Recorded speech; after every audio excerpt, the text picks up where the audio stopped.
Et si je vous disais que la richesse commence par une simple pensée, pas un diplôme, pas un capital, pas un contact influent, juste une pensée répétée avec conviction. Dans le monde des jeunes entrepreneurs, beaucoup cherchent la stratégie parfaite, l'idée révolutionnaire ou l'investissement miracle. Mais, selon Napoleon Hill, le véritable pouvoir ne se trouve pas à l'extérieur. Il se trouve dans votre esprit. Chaque jour, que vous en soyez conscient ou non, vous vous parlez. Vous vous répétez des phrases comme « je ne suis pas prêt »,« c'est trop risqué » ou au contraire « je vais réussir ». Ces mots façonnent votre réalité. Ils influencent vos décisions. Ils déterminent votre niveau d'audace. L'autosuggestion n'est pas une simple pensée positive. C'est une méthode puissante pour programmer votre subconscient afin qu'il travaille pour vous et non contre vous. Si vous êtes jeune, ambitieux et déterminé à réussir en affaires, regardez cette vidéo jusqu'à la fin, car aujourd'hui, vous allez découvrir comment transformer vos pensées en résultats concrets et peut-être déclencher le tournant décisif de votre vie. Leçon 1. Votre esprit est un terrain fertile. Considérez votre esprit comme un jardin d'une richesse infinie, un terreau d'une fertilité telle qu'il ne se préoccupe jamais de la nature de la graine que vous y plantez. Le subconscient est une puissance impersonnelle. Il ne juge pas, ne critique pas et ne rejette pas les suggestions que vous lui soumettez. Que vous y semiez des pensées de pénurie ou des visions de grandeur, il les acceptera avec la même diligence et commencera immédiatement le travail de germination. C'est ici que réside le plus grand danger pour l'ignorant et la plus grande opportunité pour l'entrepreneur averti. Si vous laissez les mauvaises herbes du doute et de la peur envahir ce terrain, votre réalité extérieure reflètera inévitablement ce chaos intérieur, non par punition, mais par simple processus biologique de votre psyché. La science moderne de la neuroplasticité confirme ce que les sages affirment depuis des siècles. Nos circuits neuronaux se renforcent par l'usage. Votre subconscient ne possède pas la faculté de distinguer une expérience sensorielle réelle d'une pensée intensément imaginée et chargée d'émotions. Lorsque vous affirmez votre incapacité, votre cerveau active les zones liées à l'échec et inhibe les fonctions créatives. À l'inverse, en affirmant avec une certitude inébranlable que vous êtes le bâtisseur d'un empire, vous commandez à votre système d'activation réticulaire de filtrer la réalité pour ne retenir que ce qui sert votre dessein. Les obstacles ne disparaissent pas physiquement, mais votre perception se transforme pour ne voir que les leviers de croissance là où les autres voient des murs infranchissables. L'autosuggestion n'est pas une simple méthode de pensée positive superficielle, c'est une ingénierie de la conscience. Elle exige des affirmations qui ne sont pas de vains souhaits, mais des décrets. Pour que le terrain fertile de votre esprit produise une récolte abondante, vous devez lui fournir des instructions précises, dépourvues d'ambiguïté. Chaque matin et chaque soir, le dialogue que vous entretenez avec vous-même doit être calibré sur la fréquence de la réussite. En disant « je suis en train de devenir », vous admettez encore un manque. En affirmant « je possède les compétences » et j'attire les ressources nécessaires pour ma réussite, vous plantez une graine de certitude qui modifiera radicalement votre comportement et votre environnement. Leçon 2. L'émotion est le carburant. La répétition mécanique de mots n'est qu'un bourdonnement stérile si elle n'est pas infusée d'une charge émotionnelle intense. L'intellect parle une langue que le subconscient comprend peu. Ce dernier est sensible aux vibrations, aux sentiments et aux images mentales vibrantes. L'émotion est le pont qui permet à une idée de passer du conscient, la porte d'entrée, au subconscient, le moteur de l'action. Sans passion, sans désir ardent ou sans une joie anticipée, vos affirmations sont comme une voiture sans essence. L'ingénierie est parfaite, mais le mouvement est inexistant. Pour transformer votre vie, vous devez apprendre à simuler intérieurement l'état émotionnel que vous éprouveriez si votre succès était déjà une réalité matérielle. Visualiser n'est pas simplement voir un film défiler derrière vos paupières closes, c'est incarner une réalité alternative. Lorsque vous imaginez votre liberté financière, vous devez sentir la texture du cuir de votre nouvelle voiture, l'odeur de l'air marin dans votre maison de vacances ou le soulagement profond de ne plus avoir de dette. Cette immersion sensorielle crée un court-circuit temporel. Votre corps croit qu'il vit déjà l'expérience. En ressentant la fierté de la réussite avant même qu'elle ne soit tangible, vous envoyez un signal puissant à votre système nerveux. Ce signal agit comme un aimant psychologique, alignant votre énergie sur les opportunités qui correspondent à cette fréquence vibratoire. L'émotion grave vos objectifs dans les couches les plus profondes de votre être, là où les décisions automatiques sont prises. C'est la différence entre l'amateur qui essaie de se convaincre et le leader qui sait. Le doute ne peut pas coexister avec une émotion de gratitude profonde. En pratiquant la gratitude pour votre succès futur comme s'il était déjà acquis, vous éliminez la résistance mentale et la peur de l'échec. La richesse n'est d'abord qu'un état d'esprit, un sentiment d'abondance qui finit par déborder dans le monde physique. Maîtriser ses émotions, c'est maîtriser la vitesse à laquelle vos rêves se manifestent dans la matière. Leçon 3. La répétition crée la conviction. Il est parfaitement naturel, au début de votre pratique de l'autosuggestion, de ressentir un conflit intérieur. Une voix dans votre esprit peut chuchoter que vos affirmations sont des mensonges, pointant du doigt votre compte en banque actuel ou vos échecs passés. Cependant, la conviction n'est pas un don inné, c'est le résultat d'un matraquage psychologique volontaire.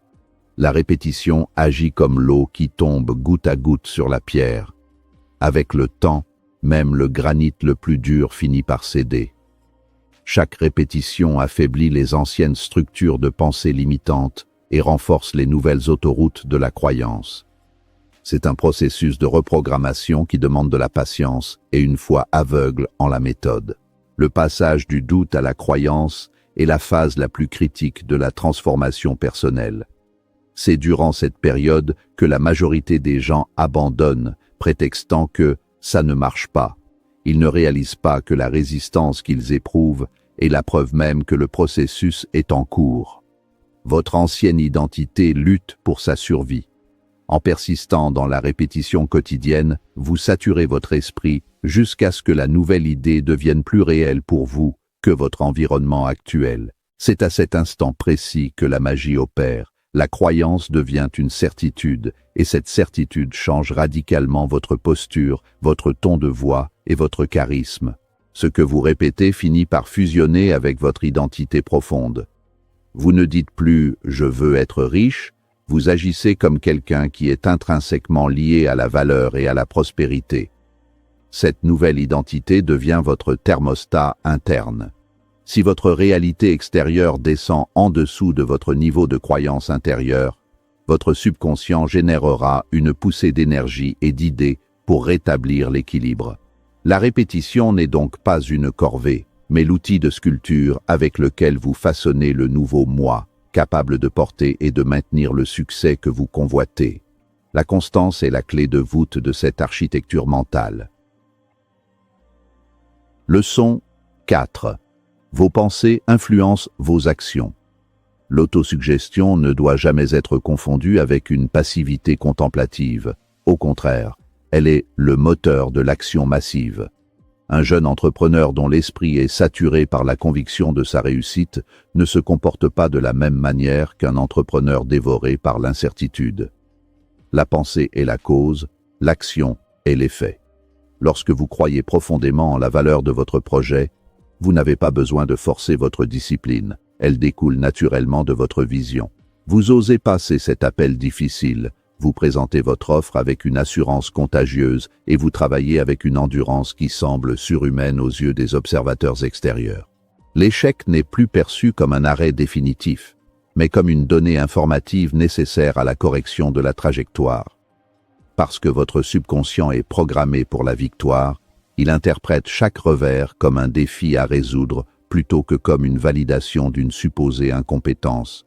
C'est cette résilience psychologique alimentée par l'autosuggestion, qui permet de rebondir là où les autres s'effondrent.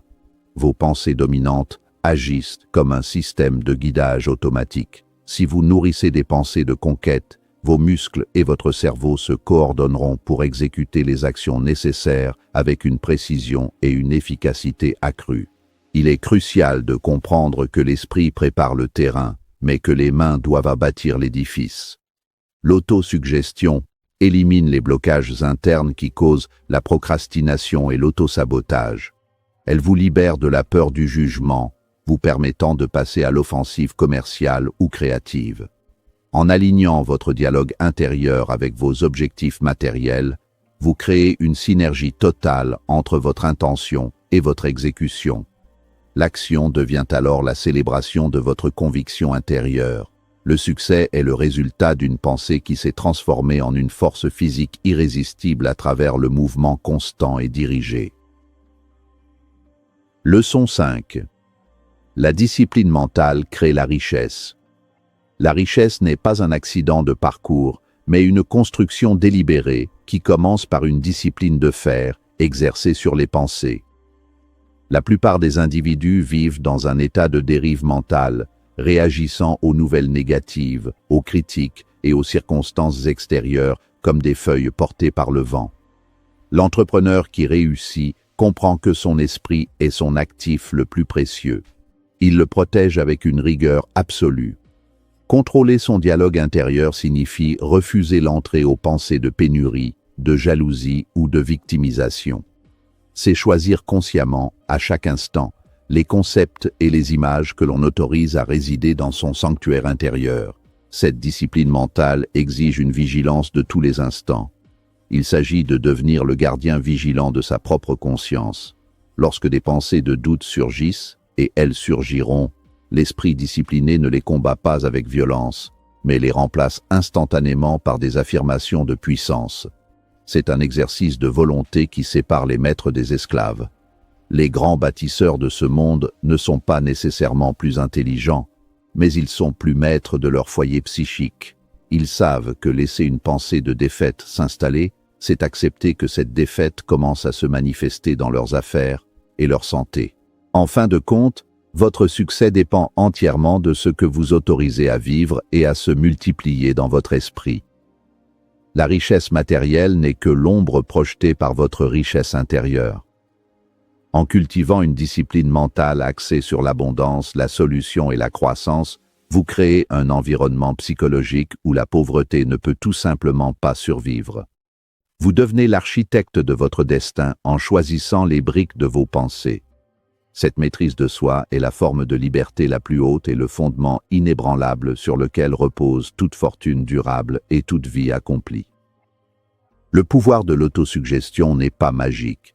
Il est stratégique. Il s'agit d'un entraînement mental quotidien. Chaque grande réussite commence par une idée acceptée comme vraie avant qu'elle ne le devienne. Lorsque vous répétez avec foi que vous êtes capable, discipliné et destiné à réussir, vous commencez à agir différemment. Vous prenez de meilleures décisions.